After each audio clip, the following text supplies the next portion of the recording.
देखो, हठ योग जब हम पढ़ेंगे तो वहां आपको कई ग्रंथ मिलेंगे। ठीक है, उन सब ग्रंथों में देखें तो हठ प्रदीपिका जो यहाँ पर है, घेरन संहिता, शिव संहिता, सिद्ध सिद्धांत पद्धति, गोरख संहिता, ये कुछ प्रमुख ग्रंथ हैं। और इनमें भी कोई प्रमुख ग्रंथ है तो वो है आपका दो ग्रंथ मान के चलो, हठ प्रदीपिका और घेरन संहिता। ठीक है, बाकी जितने भी हैं वो सहायक हैं। सहायक मतलब कैसे हुआ, जैसे हठ प्रदीपिका से ही मिलता जुलता बिल्कुल ग्रंथ है, उसको कहते हैं हठ रत्नावली। नाम सुना है आप में से किसी ने हठ रत्नावली का नो। नाम सुना है कि नहीं? No sir. तो हठ रत्नावली हठ प्रदीपिका के बेहद करीब है। आप ये कहो कि केवल उसको एक शुद्ध रूप में, इसमें बहुत कम नाम मात्र संशोधन करके उसको हठ रत्नावली के नाम से हठ प्रदीपिका को श्रीनिवास जी ने प्रस्तुत कर दिया, ऐसा भी बोल सकते हैं। ठीक है, मुख्य तो ये दो या तीन ग्रंथि हैं। ज्यादातर इसमें वशिष्ठ संहिता ले लेते हैं, वो नाड़ियों पर, कंद पर, उनकी वहां ज्यादा बात है। ठीक है, ये जो हठ प्रदीपिका है ना, घेरन संहिता, ये बहुत बड़ा ग्रंथ है। ये क्या है, बहुत बड़ा ग्रंथ है। अब इसको अगर पढ़ने की हम बात करें, पहले हम हठ प्रदीपिका ले लेते हैं, उससे क्या होगा ना, आपको हठ योग आदि की जो परिभाषाएं हैं वो क्लियर हो जाएंगी। ये आपका दूसरा ग्रंथ है, ये देखिए दूसरा ग्रंथ है आपका हठ योग प्रदीपिका। यहां से हम शुरू करेंगे। कुछ एमए के भी बच्चे हमारे साथ में हैं, तो उनका भी काम हो जाएगा और आप लोग भी इसको पढ़ेंगे। देखो, सबसे पहले जब हम कोई ग्रंथ पढ़ते हैं तो हमको कुछ चीजें ध्यान में रखनी चाहिए कि उस ग्रंथ को किसने लिखा, कब लिखा, और उसमें हमको क्या मिलता है। तो अगर हम देखें इसको किसने लिखा, तो स्वात्माराम जी। इसमें मिलता क्या है, किस चीज का वर्णन किया गया है। ऐसा नहीं बोलोगे कि योग मिलता है, योग सब जगह मिलेगा। योग में भी क्या, तो हम बोलेंगे यहां पर मिलता है चतुरंग योग। और जैसे ही शब्द आया, ऐसा कोई भी शब्द आपको सुनाई दे जो आपको समझ नहीं आता, उसको आप पूछेंगे। यहां पर आया चतुरंग योग। चतुरंग ऐसा योग जिसके 4 अंग होते हैं, उसको कहते हैं चतुरंग योग। तो यहां पर ये जो योग है, इसके 4 अंग हैं। और 4 अंग कौन कौन से हैं? पहला अंग है आसन। क्या अंग है पहला? आसन। दूसरा है आपका प्राणायाम। तीसरा है आपका मुद्रा। और चौथा है आपका नादानुसंधान। ये 4 है।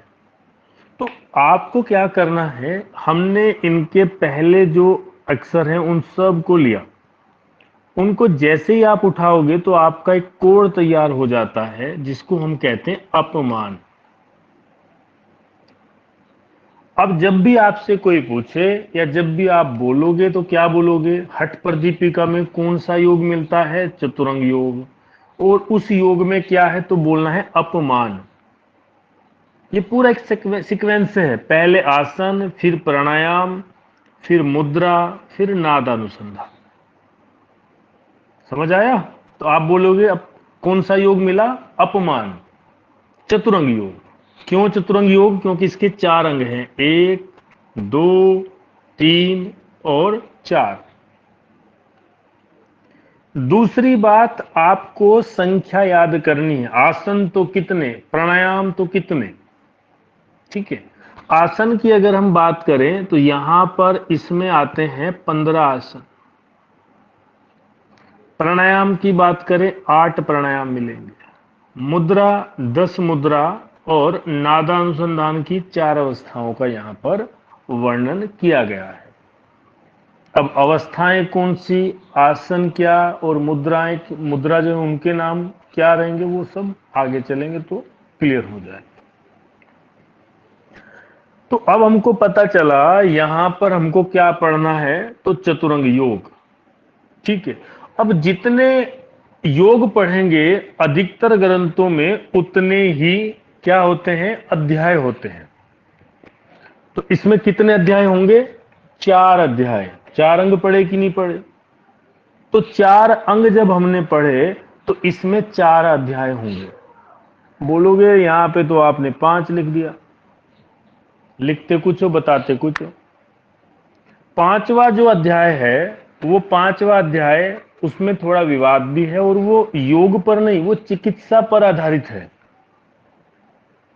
किस पर आधारित है, वो चिकित्सा पर आधारित है कि किस योग को करने से उसमें अनियमितता रखते हुए शरीर में जो रोग होंगे उनका निवारण कैसे हो सकता है, इस दृष्टि से उसको लिया गया। तो कुल 5 अध्याय हुए, 5वां चिकित्सा और पहले 4 योग के। आपसे पूछे आसन का वर्णन किस अध्याय में मिलता है, तो आसन कौन सा अंग है, पहला, तो अध्याय कौन सा हुआ, प्रथम। आपसे पूछा जाए मुद्राओं का वर्णन जो है किस अध्याय में मिलता है, हठ प्रदीपिका की, तो कौन सा अंग है, तीसरा, तो अध्याय हुआ तीसरा। ठीक है। तो इस तरह से, तो जहां तक मुझे लगता है आपको योग कौन सा है वो क्लियर हुआ, अध्याय समझ में आए, किसने लिखा ये क्लियर हुई बात। इसके बाद दूसरी बात और समझिए, जब हम योग के कालखंड की बात करते हैं, देखो योग जो है ना, योग का विषय जो है बहुत विस्तृत है, व्यापक है, उसको ऐसे ही नहीं समझा जा सकता। और जब हम किसी चीज को समझने का प्रयास करते तो हम उसको टुकड़ों में विभाजित कर लेते हैं। अगर आप बोलोगे किसी को कि मेरे शरीर में समस्या है, मुझे दर्द है मेरे शरीर में, और आप उसको ये ना बताएं जी हाथ में दर्द है, पेट में दर्द है, सर में दर्द है, तो डॉक्टर क्या करेगा बताओ, कुछ नहीं करेगा ना। तो आप उसको बताओगे कि सर में दर्द है तो वो समझेगा, आप उस दर्द के काफी नजदीक चले गए। ठीक है। इसी तरह से अलग अलग डॉक्टर जो आपको एक्सपर्ट मिलेंगे, आंखों का अलग मिलेगा, हार्ट का अलग मिलेगा, अलग अलग होते हैं कि नहीं होते। तो इस कारण ये विभाजन कर दिया जाता है। तो इसी तरह से योग का क्षेत्र जो है वो बहुत व्यापक है। उसको अगर हमको पढ़ना होता है तो उसको कैसे पढ़ें, तो उसके 5 कालखंड हैं, उसको 5 भागों में बांटा गया। कितने भागों में बांटा गया, 5 में। इनमें जो पहले कालखंड है, पहला, दूसरा, तीसरा, ये तो जो है तो है, पहली यूनिट में पढ़ेंगे। लेकिन चौथा जो कालखंड है, इसको आपको ध्यान करना है। चौथा कालखंड है हठ योग का, हठ योग से संबंधित है ये कालखंड। ठीक है। इसका समय क्या है, इसका समय है 10वीं से 18वीं शताब्दी का उत्तरार्ध। मतलब 18वीं शताब्दी के 50 साल और ले लो, उत्तरार्ध बोलते हैं, आधे। एक शताब्दी 100 साल की, तो ये 50 साल इसमें वो आ जाएंगे, ऐसे मान। ठीक हो गया। इसके बाद जो चला उसको हम बोलते हैं आधुनिक काल। अब ये मैं आपको क्यों बताया, ये जो समय यहां है ना, ये जो समय है हठ योग का है, चतुर्थ कालखंड का। कोई भी आप ग्रंथ पढ़ोगे तो वो सबके सब ग्रंथ किस समय में आके पढ़ेंगे, वो इसी समय में आएंगे। देखो ये क्या बोलते हैं, कब लिखी गई, इसका समय क्या था, तो कहते हैं ये 13 से 16वीं शताब्दी का ग्रंथ है। और 13 से 16वीं शताब्दी का समय कहां पर पड़ता है, चतुर्थ कालखंड में। समझे। इससे क्या होगा, आपकी तुक्का मारने की क्षमता भी बढ़ेगी। किसी ने कोई ऐसा ग्रंथ आपको बताया जिसका आपने पढ़ा ही नहीं, आपका कोई मतलब वास्ता उससे है नहीं, और उसने कहा जी ये हठ योग का ग्रंथ है, कब लिखा बताओ, किस कालखंड में है, तो आप सीधा बोलो चतुर्थ कालखंड में, उसके बाहर हो जाएगा नहीं। समझ में आया? कई बार बोल देते हैं कि ये तो हमारे सिलेबस से बाहर का क्वेश्चन दिया गया, तो वो कहीं ना कहीं हिंट आपको देगा।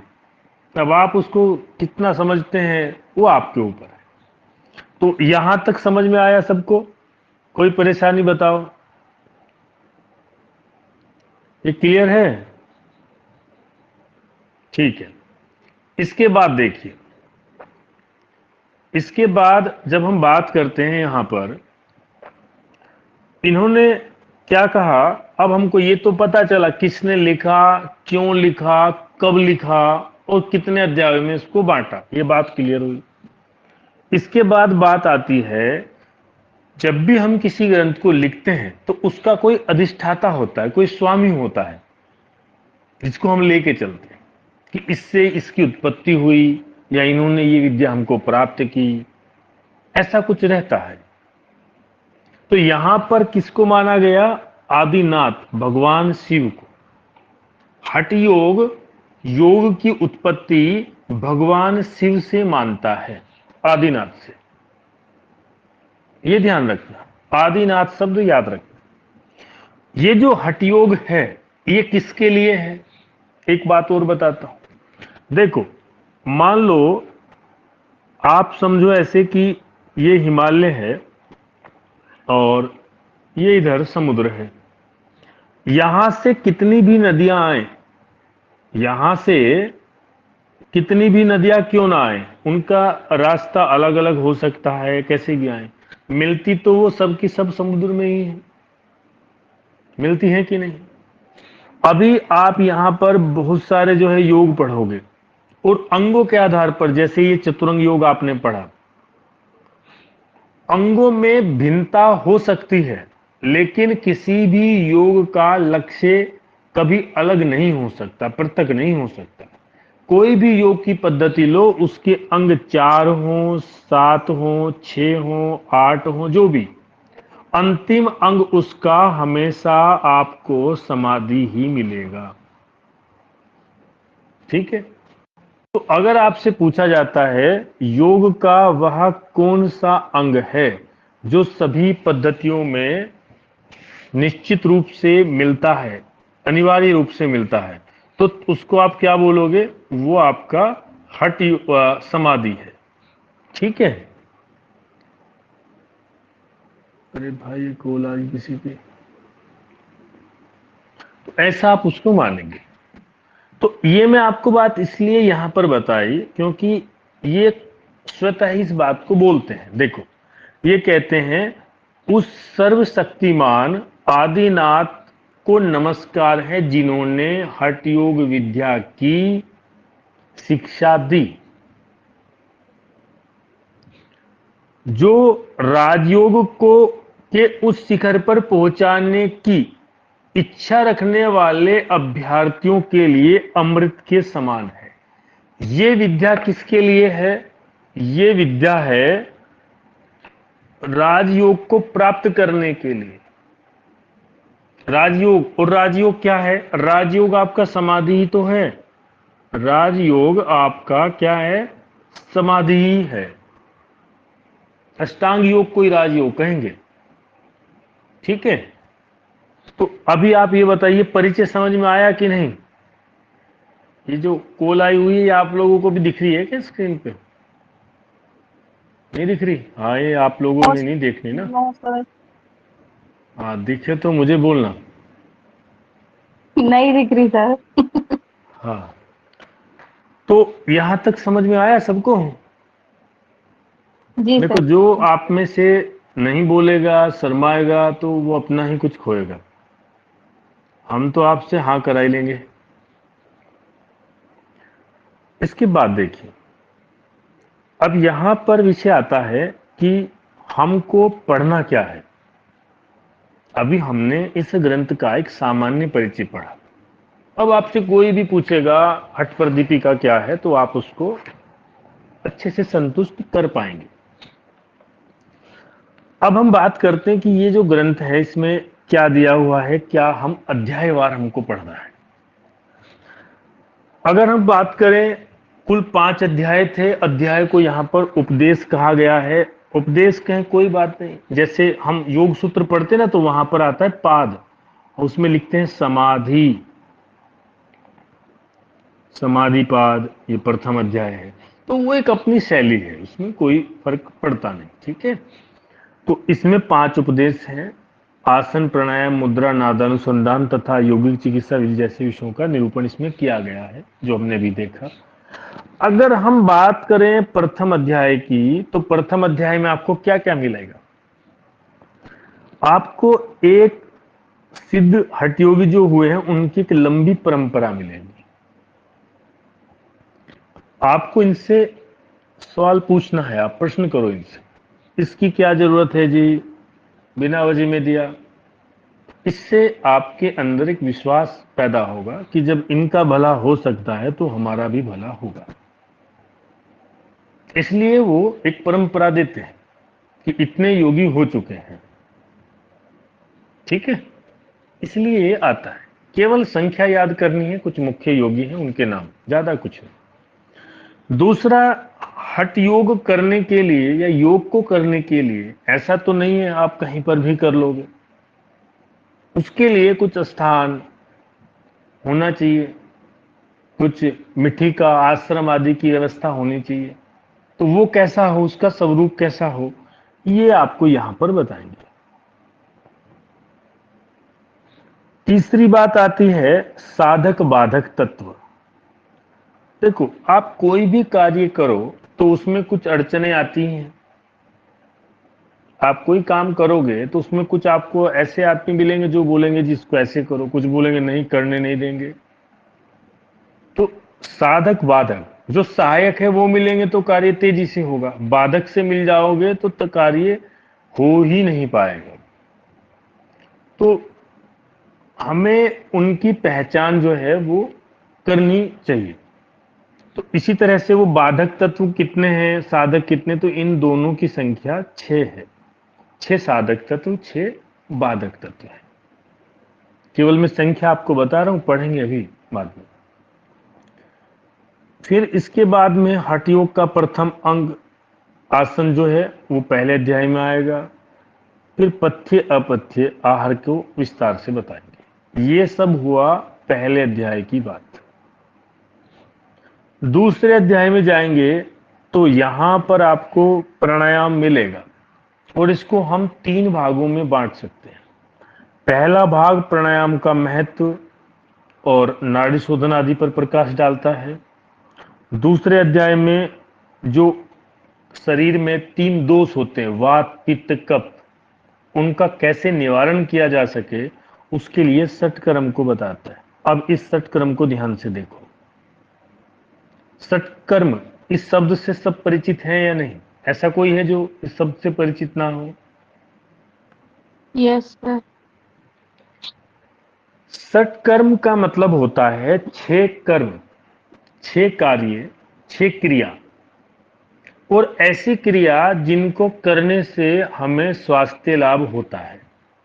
जैसे आपने सुना होगा पंचकर्म, आजकल काफी प्रचलन में है। नाम सुना है कि नहीं पंचकर्म का? तो इसमें क्या है, यहां पर 5 हैं कर्म। इन 5 चीजों को कराया जाता है, आदमी क्या हो जाता है, स्वस्थ हो जाता है। योग में कितने हैं, 6। यहां पर 6 चीजें कराई जाती है, वो स्वस्थ हो जाता है। ये 6 कर्म कौन से हैं? धोती, वस्ती, नेति, नोली, त्राटक, कपालभाति, ये सब होता है। अब दोनों में अंतर क्या? जो पंचकर्म है और षटकर्म है, दोनों में अंतर क्या? पंचकर्म जो है इसमें औषधि आदि का सेवन किया जाता है। षटकर्म में किसी औषधि का सेवन नहीं किया जाता। इसमें क्या लेंगे?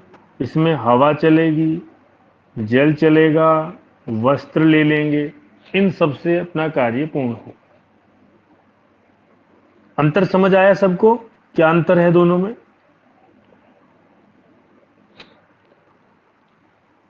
अब दूसरी बात जो आपको ध्यान में रखनी है वो क्या है? आपने चतुरंग योग पढ़ा, पढ़ा कि नहीं? अभी आपको बताया। कितने अंग थे चतुरंग योग के, आप में से कोई बताओ। और चार। चार आसन अंग क्या थे। प्राणायाम सर? प्राणायाम। आसन, प्राणायाम, मुद्रा प्राणायाम, मुद्रा, और नादानुसंधान। नारदा। अब इन चारों में मुझे ये बताओ, कहीं पर षटक्रम आया है क्या? नहीं आया। नहीं आया ना। इन लेकिन चारों में नहीं आया। ग्रंथ में तो दिया हुआ है, ग्रंथ में षटक्रम मिलेगा। तो आपको ये ध्यान रखना है, आपसे पूछा जाएगा कि स्वात्माराम जी द्वारा वर्णित चतुरंग योग में षटक्रम का कौन सा स्थान है? प्रथम, द्वितीय, तृतीय या उपरोक्त में से कोई नहीं? तो आप बोलोगे उपरोक्त में से कोई नहीं। उस चतुरंग योग में इसको कोई स्थान नहीं दिया गया, केवल इसको ग्रंथ में रखा गया है बस, और वो भी गौण रूप में। संक्षेप में बहुत थोड़ा सा इसके बारे में बताएंगे। षटक्रम पर हठ योग की सबसे प्रमुख कोई पुस्तक या ग्रंथ जिसे कहा जाता है वो है घेरन संहिता। उसमें सबसे अधिक विस्तार से यदि किसी अंग की चर्चा है तो वो षटकर्म ही है। अंतर समझ आया सबको? षटकर्म सर शब्द क्या समझ नाम आया? लिया आपने? घेरन संहिता। घिरन संहिता। हाँ, ये देखो लिख दिया यहाँ पे ना। घिरन। इसको भी, ये भी पढ़ेंगे इसमें, ठीक है ना। आपको क्या है कि भावनाओं में किसी को ऐसे बहना नहीं है कि ये भी कर ले, आराम से थोड़ा सा जब चलते रहो सब होगा धीरे धीरे। तो अभी ये ध्यान रखना है कि षटक्रम का केवल वर्णन है, उसका चतुरंग योग में कोई स्थान नहीं। इसके बाद तीसरा भाग है, इसमें आते हैं प्राणायाम के 8 भेद। जो प्राणायाम बताया है ना उसके 8 भेद आते हैं, 8 प्रकार आते हैं। और प्राणायाम को कुंभक भी कहा जाता है, ये भी ध्यान रखो। क्या कहा जाता है प्राणायाम को? कुंभक। कुंभक। कुंभक। इसको कुंभक बोले या प्राणायाम बोले, एक ही बात है। कई बार आपको मिलेगा कि हठ प्रदीपिका में अष्ट कुंभक का वर्णन है। ये कितने कुंभक? तो अष्ट कुंभक ऐसे भी आता है। एक ही बात है, अष्ट मतलब 8। ठीक है। तो ये बात हुई दूसरे अध्याय की। तीसरा अध्याय देखिए। तीसरे अध्याय में कुंडलिनी के बारे में है और अधिकतर मुद्राओं की चर्चा की गई है। चौथे अध्याय में समाधि की परिभाषा है, कुंडलिनी जागरण, लय की परिभाषा, और अंत में नाद अनुसंधान बताया गया, जिसके कितने भेद थे? 4। और पंचम उपदेश में यौगिक चिकित्सा की बात की गई है। तो ये पूरे ग्रंथ का एक परिचय था। आपको पूरा परिचय क्लियर हुआ कि नहीं हुआ, ये बताइए। कोई डाउट है हम्म। किसी का यहां तक? कुछ समझ में आया या कुछ भी नहीं आया? ये सारा ही समझ में आ गया? आया सर, समझ में आया। समझ में आया है? चलो फिर तो ठीक है। अब ये शुरू होता है यहां से। अब आप एक चीज को ध्यान में देखो, अगर पढ़ते हुए उसमें रस नहीं होगा ना तो आप क्या हो जाओगे? बोर हो जाओगे। तो हम आपको जैसे कोई कहानी बाबा दादा नाना कहानी सुनाते थे कि नहीं सुनाते थे, वो आज तक याद हम्म। रहती। तो सारे हम्म। ग्रंथों को कहानी के रूप में हमको याद करना है, भूलेंगे नहीं। हम्म। आनंद लेते हुए पढ़ना है उसको, ठीक है। तनाव किसी को ना रहे, तनाव के लिए तो योग है। देखो, जब कोई ग्रंथ लिखा जाता है, ग्रंथ को छोड़ो भी, क्यों इतनी टेंशन लेनी? आप कोई दूसरा उदाहरण लो। आप घर में रोज क्या बनाते हैं? वही दाल रोटी, सामान्य सब्जी चलेगी, ऐसे ही चलता है कि नहीं चलता? हम्म। और आसपास घूमते भी हैं, और आप घर से निकले बड़ी सुंदर सी महक आई कहीं, तो आप बोलोगे कि आज भैया यहाँ कुछ गड़बड़ है। अब क्या पता चला कि आज टिंकू के मामा जी आए हुए हैं, तो इसलिए विशेष पकवान की व्यवस्था है आज यहाँ। तो ये जो पकवान आज बना, ये क्यों बना आज? क्योंकि मामा जी आए हुए थे। तो इससे क्या पता चलता है कि बिना प्रयोजन के कोई भी कार्य नहीं होता। समझे? जो सामान्य रोटी सब्जी चल रही थी वो आज पकवान में बदली। क्यों बदली? क्योंकि कोई आया हुआ है। कोई हमारा त्योहार आता है तो उस पर हम पकवान वगैरह बनाते हैं कि नहीं बनाते? बनाते हैं ना। तो प्रयोजन हुआ कुछ। आपके यहाँ दीपावली आई तो आपने घर को अच्छे से उसको सजाते हैं, लक्ष्मी जी आएंगी। अब वो बात ठीक है, लक्ष्मी दीपावली पे आती है, बीच में व्यस्त जो भी है उसको छोड़ दो, है ना। तो हम प्रयोजन को लेके चलते हैं। तो इसी तरह से कोई भी कार्य होगा बिना प्रयोजन के कुछ भी नहीं किया जाता। आप इसलिए पढ़ रहे हैं क्योंकि आपको नेट निकालना है, ठीक है। तो प्रयोजन कुछ ना कुछ रहता है। यहां पर भी यही बात आती है। अब स्वात्मा राम जी से पूछा गया कि आप ये जो ग्रंथ लिख रहे हो, स्वात्मा राम जी ने ग्रंथ कब लिखा बताओ? कोई भी बताइए, कब लिखा ये ग्रंथ? 10वीं शताब्दी में। हाँ, 13 से 16वीं शताब्दी के 16वीं मध्य का ये शताब्दी। ग्रंथ है, ठीक है। अब उन्होंने इस समय ये ग्रंथ लिख दिया। अब आप सोचो कि क्या इसके पहले योग नहीं था? योग तो था। और इसके पहले 4 कालखंड हैं, ओ सॉरी 3 कालखंड हैं, चौथा तो ये है ही। तो यहां पर भी तो योग था। और जब यहां पर योग था तो इसकी क्या आवश्यकता? तो उन्होंने कुछ चीजों को नोट किया होगा और उनको दूर करने के लिए इसको लिखा। बिना प्रयोजन के नहीं लिख सकते। अब वो उनकी दृष्टि में सही रहा, बाकी उसको कैसे ले वो अलग बात है, ठीक है। तो यहां पर वो कहते हैं, अपना प्रयोजन बताते हैं कि ग्रंथ लिखा क्यों गया। तो ग्रंथ लिखने के बारे में वो बताते हैं यहां पर कि एक समय ऐसा आया कि बाह्य आडंबर करने वाले योगियों की जो थे उनकी आलोचना करने की आवश्यकता पड़ी। स्वामी स्वात्माराम ने देखा कि योग तो छूट गया, उसका विषय छूट गया, जिसके लिए था वो छूट गया। अब चल क्या रहा है? तो उन्होंने देखा कि एक वेश धारण कर लेते हैं और उसके बाद योगी कहलाते हैं। जैसे आप भी आजकल देखते हो ना कि माला डाल ली, बाल बढ़ाए, खड़ाऊं पहन ली, एक ऐसा रूप धारण कर लिया कि जैसे आदिनाथ यहीं घूम रहे हों आसपास में। तो वो जो उनका वेश हो जाता है वो आम जन को इतना प्रभावित करता है, बहुत अधिक, और वो उनके प्रति श्रद्धावान हो जाते हैं। जब वो उनसे कुछ पूछते हैं तो उनको वो कैसे बताएं, वो तो पता नहीं। तो फिर वो कुछ का कुछ उनको बताते हैं। और ऐसा बोलने पर उस अज्ञान के कारण योग में समय समय पर बहुत सारी भ्रांतियां आ गई। ऐसी भ्रांतियां आती जाती।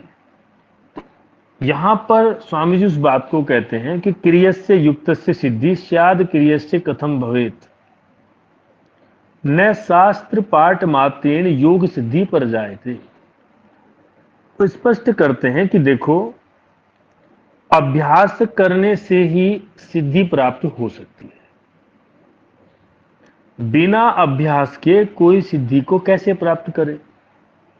कोई शास्त्र पढ़ता रहे, आपको पता चला प्राणायाम 8 प्रकार के होते हैं, 8 प्राणायाम हैं, तो उससे क्या होगा?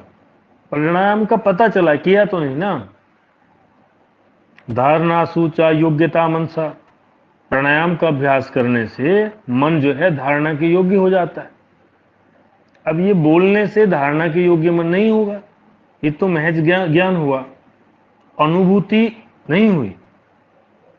तो उसके लिए अभ्यास की आवश्यकता होती है।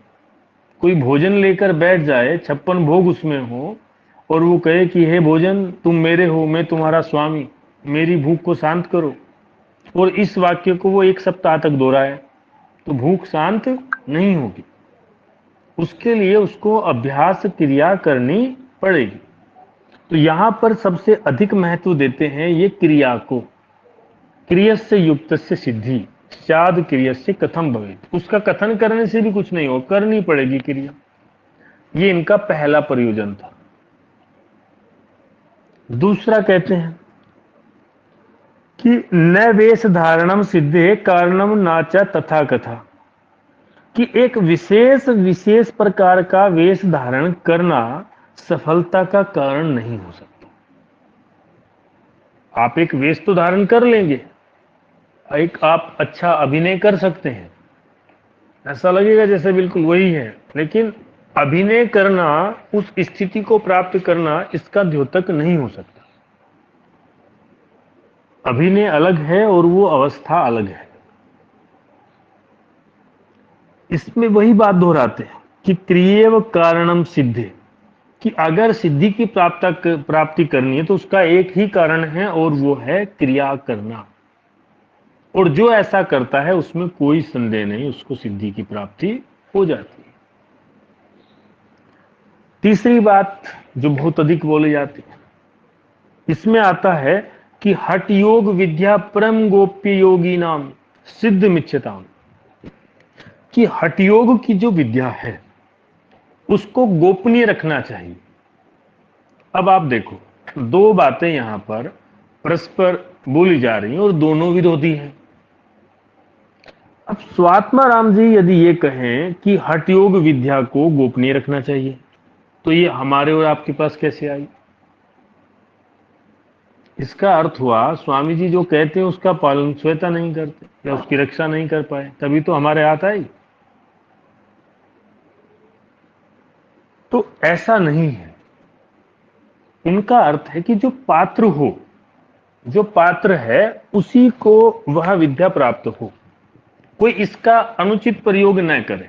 जैसे आज के समय में आप देखते हो ना कि किसने योग से आचार्य किया है, किसने एमए किया है, किसके पास सर्टिफिकेट डिप्लोमा है, उसकी आवश्यकता नहीं होती। वो अगर कहीं खड़ा हुआ है तो उसका तरीका अलग होता है, ठीक है, वो सिर के बल होगा वहां पर, तो पता लग जाता है कि योग का विद्यार्थी है। तो ये क्या, ये प्रदर्शन है, वो इसी को कहते हैं कि इसकी आवश्यकता नहीं है। लेकिन आज के समय में वही चलता है।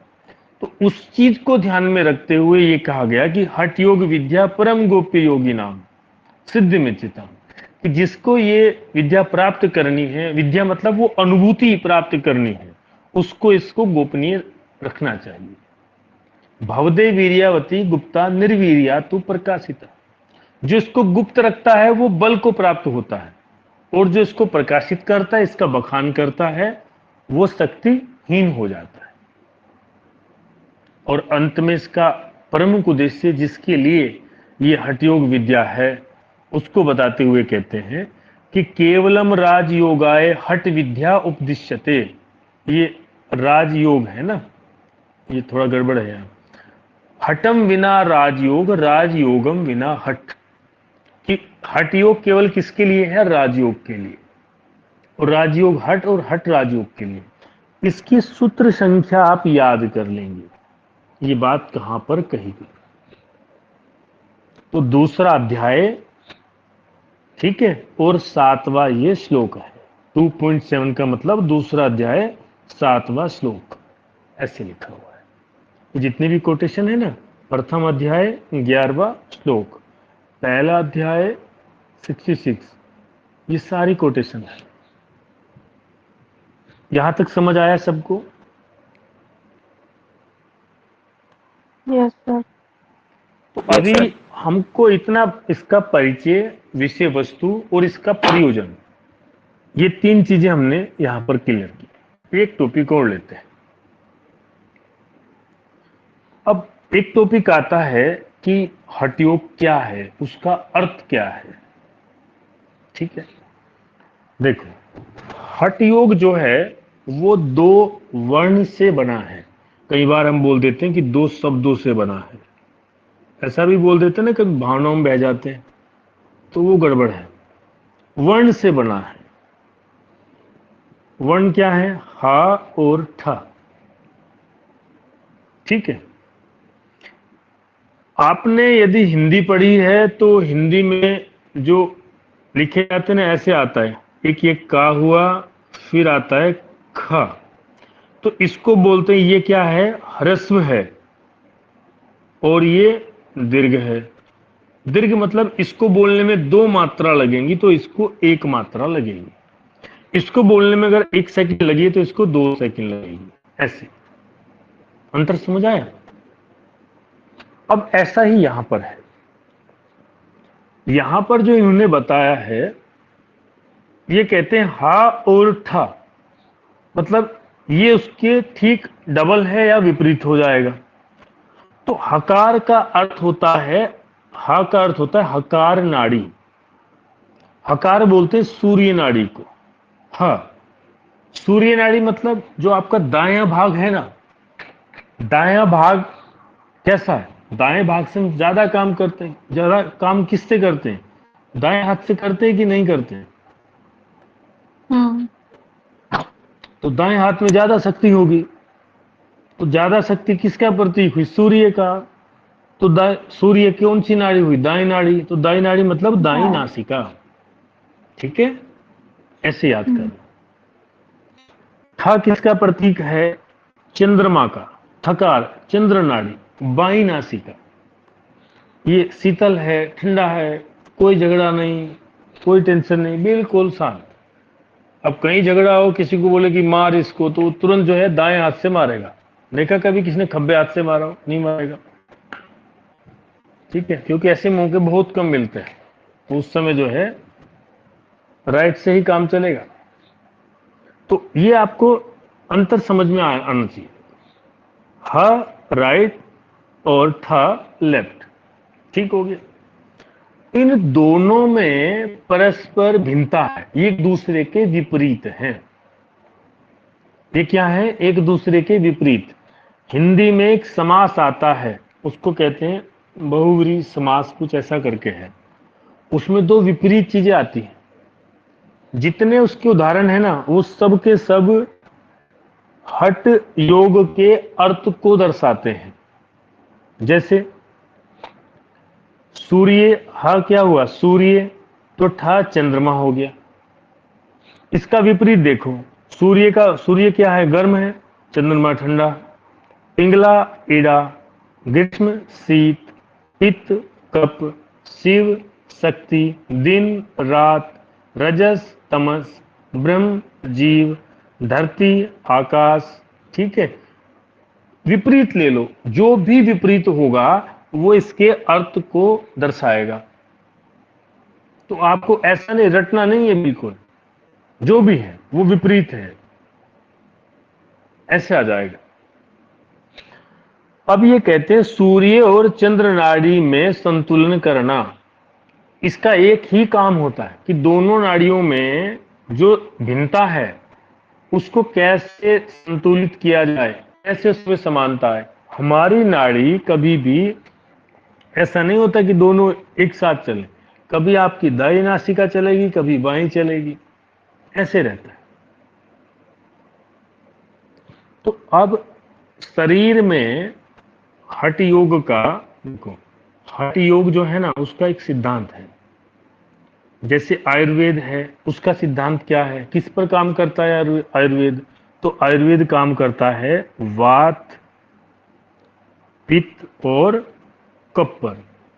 इसी तरह से हठ योग का जो सिद्धांत है वो काम करता है, किस पर करेगा ये तो नहीं, प्राण पर काम करेगा, वायु पर काम करेगा। ये प्राण वायु एक ही बात है, इस पर काम करेगा। ये कहता है कि यदि प्राण को साध लिया तो मन भी सद जाएगा।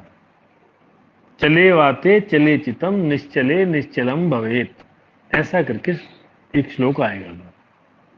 तो ये प्राण को नियंत्रण में करने की बात कहता है, और ये कोई गलत भी नहीं है। ऐसा हमको बाकी जगह भी उदाहरण मिलेंगे। देखो, इस बात को मैं आपको और अच्छे से समझाता हूं। वात पित्त कफ, आपने सुना है कि नहीं सुना? 3 चीजें सुनी होगी। देखो, एक तो वात पित्त कफ होता है, ये तीनों परिचित है सब इन तीनों से। Yes sir. देखो, एक होता है आपका वात, दूसरा होता है पित्त, और तीसरा होता है कफ। ठीक है।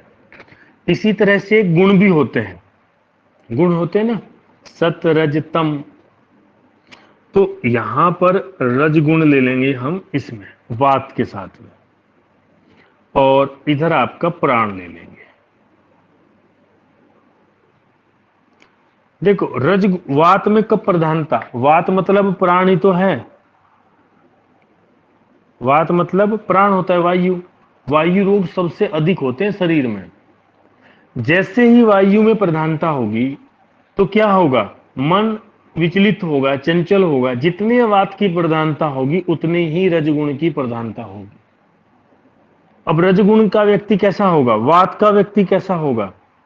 ये बारीक दुबला पतला, जो करना है अभी करना है, संतोष धैर्य का अभाव होगा, ऐसा रहता है। तो ये कहते हैं कि अगर प्राण को साध लिया तो मन भी सद जाता है। तो इसलिए प्राण को नियंत्रण में करना, प्राण को नियंत्रण में करता है, ये इसका प्रमुख सिद्धांत है। सारा काम प्राण पर चलेगा यहां। ठीक है, अर्थ समझ में आया आप सबको? ये अर्थ समझ में आया सबको? हाँ ठाक। Yes sir. और इसके बाद में इसकी कुछ परिभाषाएं हैं। परिभाषा देखिए, सारी परिभाषाएं अंत में इस परिभाषा में आ जाएंगी। उसके पहले देखिए क्या होता है इसमें।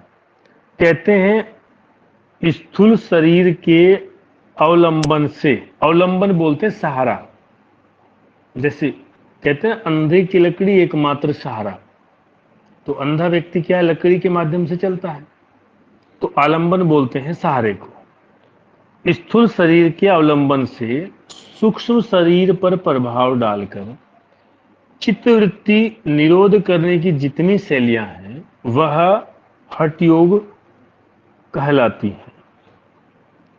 अब इन्होंने स्थूल शरीर पर प्रभाव के माध्यम से चले और किसको साधा? सूक्ष्म शरीर को।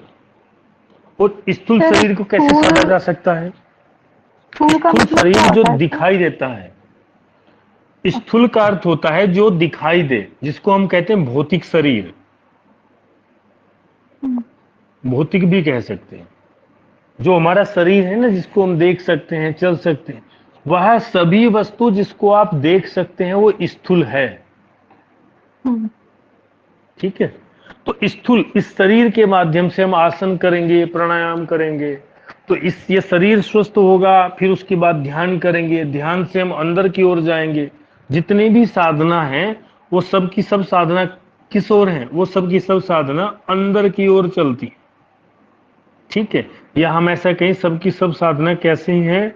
स्थूल से किसकी ओर चलती हैं? सूक्ष्म की ओर चलती हैं। जितनी भी साधना है ऐसे चलेंगे। तो सूक्ष्म शरीर पर प्रभाव डालते हुए चित्त वृत्तियों का निरोध करना, ऐसी जितनी भी शैलियां हैं और भी होंगी, वो सब हठ योग कहलाती हैं। दूसरा परिभाषा में कहते हैं प्राण निरोध द्वारा मन का निरोध करना, मतलब मन पर नियंत्रण करना।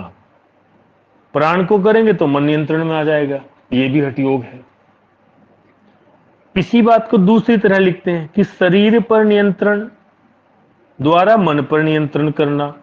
ये बात वही है जो ऊपर है ना, कोई ज्यादा अलग इसमें है नहीं। चौथी बात आती है हठ योग शारीरिक और मानसिक शुद्धि तथा संतुलन प्राप्त करने का साधन है। और अंत में कहते हैं, यहां पर नीचे जो है, इन सब परिभाषाओं को ध्यान में रखते हुए इसके उद्देश्य सब चीजें इसमें बता देंगे कि हठ योग वह विद्या है जिसमें ईड़ा पिंगला नाड़ी के माध्यम से प्राण को सुषुम्ना नाड़ी के मार्ग से षट चक्रों का क्रमशः भेदन कराते हुए ब्रह्मरंध्र में ले जाकर साधक को समाधिस्थ कर दिया जाता है। यह हठ योग है। तो ये कैसे होगा? क्योंकि जब प्राण का नियंत्रण हो जाएगा, उस पर उसका निरोध हो जाएगा, तो वो प्राण सुषुम्ना में जाएगा और सुषुम्ना नाड़ी चक्रों का भेदन करते हुए ब्रह्मरंध्र में जाती है। अब ये चक्र आएंगे, कुंडलिनी, वो सब बाद की बात है। तो आज हमने यहाँ पर